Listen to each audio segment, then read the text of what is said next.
All right, today we're diving into the life of a really remarkable figure from the 20th century. Now, you might not know his name, Stanley Jones, but I'm willing to bet you felt his influence. This was a man who built bridges between faiths, between cultures, in a way that just nobody had really done before.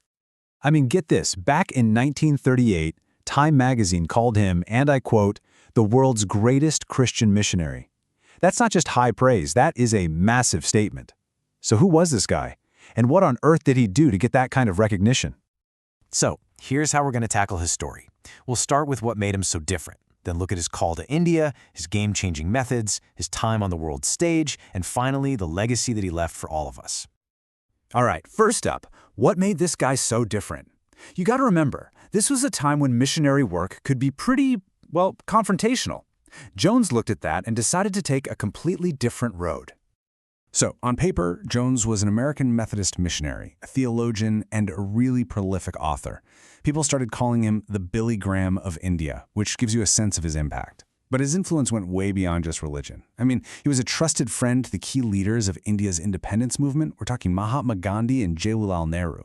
He was a true pioneer when it came to getting people of different faiths to actually talk to each other. But how did he even get there? Well, his entire life, his whole story, really hinged on one single fateful decision, a choice that would send him halfway around the globe.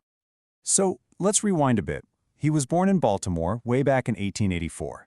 When he was 17, he had this incredibly powerful religious conversion that basically set the course for the rest of his life. He goes to Asbury College, graduates in 1907, and just feels this undeniable calling, and he didn't waste any time. By the end of that very same year, he's just 23 years old and already on a ship headed for India.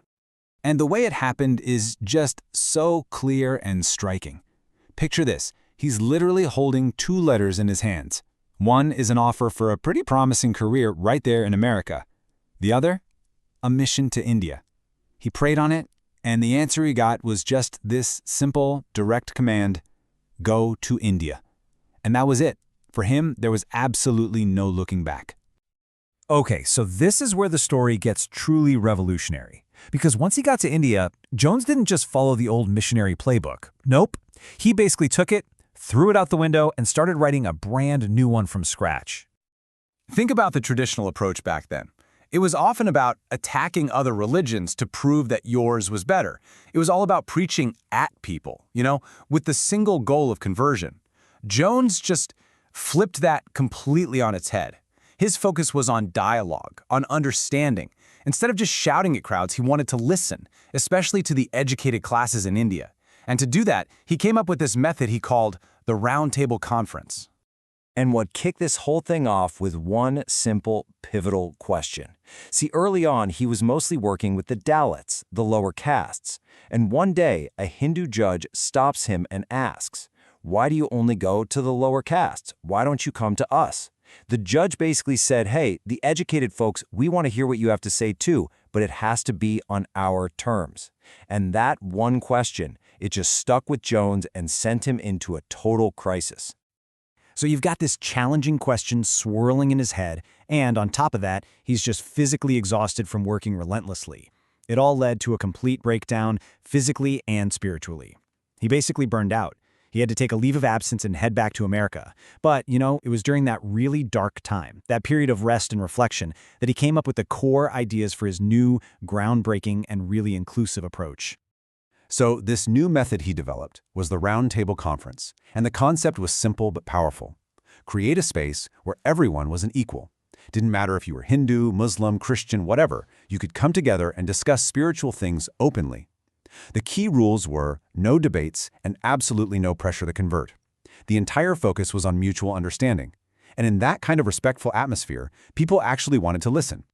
Now, this unique way of doing things, this approach he perfected in India, well, it didn't stay in India, not by a long shot. It's what really catapulted Jones onto the world stage and transformed him from just a missionary into a major international voice for peace and understanding. His ideas really exploded after 1925. That's when he published his book, The Christ of the Indian Road, and it just became this global phenomenon. I mean, it sold over 1 million copies, which was huge back then. It took his unique perspective and shared it with the entire world. Because he was this unique bridge between the East and the West, His wisdom was suddenly in very high demand. The list of people who sought his advice is just incredible. It wasn't just Gandhi and Nehru in India.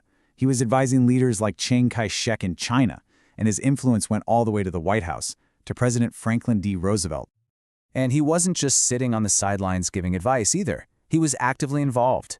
In December 1941, he used his connections with the Japanese Christian leader to make this desperate, last-ditch effort to prevent war. They sent a telegram straight to President Roosevelt, begging for more dialogue with Japan. But tragically, the message arrived just a little too late. The attack on Pearl Harbor had already started. It's just one of those heartbreaking what-if moments in history.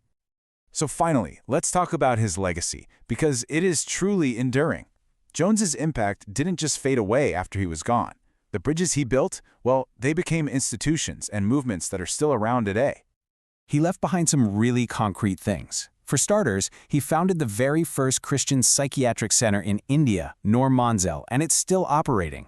He also established the Christian ashram movement, a really cool blend of Indian spiritual practices and Christian faith. And of course, he wrote 28 books, which are still being published and studied all over the globe. But here's maybe the most stunning ripple effect of his entire life. After his friend Gandhi was assassinated, Jones wrote a biography about him. And that book ended up in the hands of a young Reverend Dr. Martin Luther King Jr. King himself later said reading it was the spiritual turning point in his life for nonviolence. Just pause and think about that.